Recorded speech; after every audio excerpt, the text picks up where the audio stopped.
Hello and welcome to the Beef Edge, the Teagasc Beef Podcast, for all your latest news, information and advice for Irish beef farmers.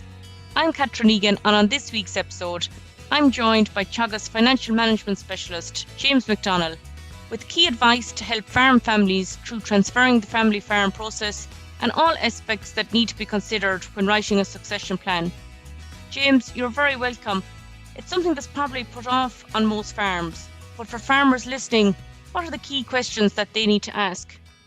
Well, I suppose the first thing, Catherine, is that they need to decide what it is that they want to do with their assets. So, like a lot of people might decide, sure, I'll deal with it in due course, and that might never happen. And then you have a debt where it's intestate, and the government decides through the Succession Act who gets what. So the first case, or the first thing really to do, or the step, is to make a will. So that becomes the backstop as to what happens with all your assets if you were to pass away prior to having a family succession plan in place. So I'd say that step one is to start with a will, and then step two is, because the will is the backstop, you need to gather all the family around the kitchen table or the fireplace or wherever, and have a chat about, what the intentions are. Now, I suppose that can be a difficult thing to do, and I suppose it's easy if you just have one child, but if there's 5 or 6 children and they all want to be looked after, and maybe, the children are young, they're not adults. So then you have to put in place, I suppose, a plan as to who cares for young children should you pass on to the next world untimely. With adult children, I suppose it might be easier because one child you might have paid for education for 3 or 4 of them. You might have given sites to some, and you want to be fair and equal, and it's very difficult to be fair and equal. The only real way that you can do that is to put a for sale sign up, sell everything, and divide cash. But that's only the answer in very few cases. So to try and be to be more fair rather than equal, I suppose maybe one child might just want a site, another child might be happy, to get themselves educated, to get into a good job that delivers a good wage, and they could end up wealthier than the person that might get the farm. And I suppose in modern times, so many farms are now part-time. It can be very tricky to run a farm part-time and hold down a job. So the person getting the farm, it might be more difficult to lead that kind of a life than to actually go and get educated and get a 9-to-5 job. So organizing the succession plan takes a bit of time. There are an awful lot of implications. Like, it's not just a matter of going into the solicitor, writing down your will, or we'll say, transferring it over to whoever is to get the 2 or 3 sites and the farm. There are tax implications. So I think the first thing to do is to have a family discussion. Then you go to an accountant to figure out, right, what are the tax implications of this plan? And if there are tax implications, well, then the next thing you need to do really is to figure out, can we minimize the tax? And if the plan can be tweaked to minimize the tax and everybody is happy, well, then maybe you go back to the solicitor again. Now, there are other things, that people need to find out also when doing a succession plan. So if somebody is getting the farm, do they have the right education to minimize stamp duty or some of the taxes? Do they meet the active farmer condition? Sometimes there's a short generation gap, and maybe the person gets in the farm wants to start farming straight away, but the parents are young and want to continue farming. So maybe it's some sort of a farm partnership arrangement needs to be looked at. If things aren't working out so rosy and, the chat isn't working so well, maybe then you need to hire a mediator to come in and try and mediate the conversation so that you reach a conclusion. And then there are other things like, we're now heading towards a new cap. So what happens to entitlements? What kind of eco schemes are there that suit the farm? What grants are available for the young person coming in? Are there supports there to help with the cost of transfer? And for the older generation, maybe they're looking at 5 or 6 years down the road where, they'll get pension. Well, do they qualify for the contributory pension, or is it a non-contributory pension? So there's information that needs to be found out around that. And in some cases, it might be unfortunate where somebody might need to go into long-term care in a nursing home. So would you qualify for the Fair Deal scheme?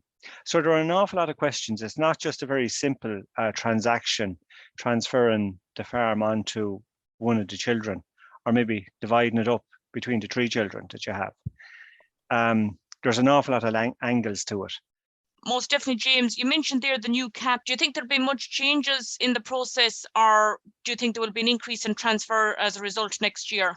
Yeah, the new cap. I suppose generation renewal is a new term that's well written into the next round of cap. So, what have we seen in the last round of cap? We've had a young farmer scheme which paid I think it was 68 euros per entitlement of a top up for up to 5 years on 50 hectares, up to 50 hectares in the last round. That money will almost triple in the next round. So the young farmer support scheme, it has a different acronym to what we're used to. It's CISYF is the new scheme that will start next year. And it will deliver somewhere of the order of 170 euros per hectare, up to 50 hectares for up to 5 years. So if you're a 50 hectare farm, it's about 40,000. So that could be a big incentive to get young people involved in the farm. Because if you get a TAMS grant, and young people can get a 60% TAMS grant. So if you combine that with the support payment, you could do a substantial investment on farm. So I think that would be a big carrot. So more people will be interested in getting the younger generation involved in the farm, either through partnership with joint herd number or a full transfer.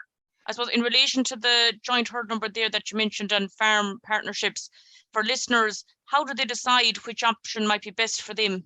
Well, I think every case is different, really, Catherine, and they really need to sit down with their Teagasc advisor or their consultant. And I would say, have a conversation about direction of the farm over the next 10 years. It's not over the next 5 years, because if somebody is going to start farming, it's not just about getting the extra scheme money. The clock starts ticking once somebody goes on the herd number. There's stock relief is a taxation benefit. So, and that to maximize the stock relief for a young person, the stock numbers need to go up in the first 4 years that they're starting farming. So a chat with the Teagasc advisor, and maybe then going to talk to your local accountant on getting the timing right. It's not just about scheme money, but there are also Irish income tax incentives as well. So if you can maximize both, well, then you've got a good head start and maybe a tailwind behind you to get the farm business growing for the future. I suppose, James, in a lot of cases, some farmers won't consider transfers or what options that they're considering until next spring, maybe until the letters and maps, etc., start arriving in the post. What advice have you for those farmers? Well, I'd be thinking rather than wait until next spring, start gathering the information now. There's an awful lot of information that needs to be gathered. The next cap has been published on the department's website. Now, it's not approved yet by the Irish government, but it has been approved in Europe. So if there's going to be any tweaks, I'd say there will be minor enough. So most consultants now are relatively up to speed with the big ticket items in the next cap. So they have an idea of where your farm entitlements are going to go. They have an idea of what grants will be available. They have an idea of what supports will be there for young farmers. So they can give you the gist of the direction of travel. So it should be enough to have a conversation with your solicitor and accountant and the rest of the family members to try and make a plan for the future. And I think moving herd numbers and adding names to herd numbers takes a bit of time. And usually the RVOs are quite busy in the spring processing these files. So I think a good time to do the legwork is actually at this time of the year. And you mentioned there the important people as part of the support network that are available, such as the solicitor, accountant, and the advisor to start the transfer process. The solicitors are involved in, doing the legal transfers, but because there are so many tax implications, and once something is signed over, well, you can't wind it back. So it's important to get the accountant's advice before you actually do any transfer. And of course, talking to the local Teagasc advisor, they can give you advice on forestry. That could be part of the succession plan. There's the education aspect to it. Have the young people properly educated so that they minimize the stamp duty that's due. There's collaborative farming arrangements. So like we have a whole suite of different specialists that can help, discuss the different angles that are involved in doing any farm transfer. So your local advisor, if they don't have the answers, there's people behind them that can provide the information. So yeah, it'll take time. Your accountant might be in one town, your solicitor might be in the next town. So, and then Teagasc, you might have to drive 20 or 30 miles to get to your advisor. So to reduce the legwork or to make it easier, it's one chunk at a time, and maybe you could spend the next 3 or 4 months doing that. And I suppose it's back to the annual series for transferring the family farm meetings coming up in the coming weeks across the country, which might be of interest to a lot of listeners. Can you tell me more about them? Yeah, I suppose during COVID for the last 2 years, we went online and we ran a couple of webinars, and people can still look back over those webinars if they go onto the farm succession page on the Teagasc website. So the easiest way to find that is to Google the words Teagasc and succession. And in relation to our transferring the family farm clinics, I think this could be our 7th or 8th year going out into hotel rooms.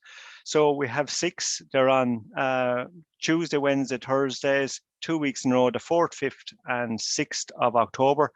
And again, then the 11th, 12th and 13th of October. We're starting in Donegal and we're working our way down the country. So Letterkenny, Claremorris, Mullingar, Nina, Charleville and Gorey. So that's the towns in order. When you go to an event, you need to book in online first of all.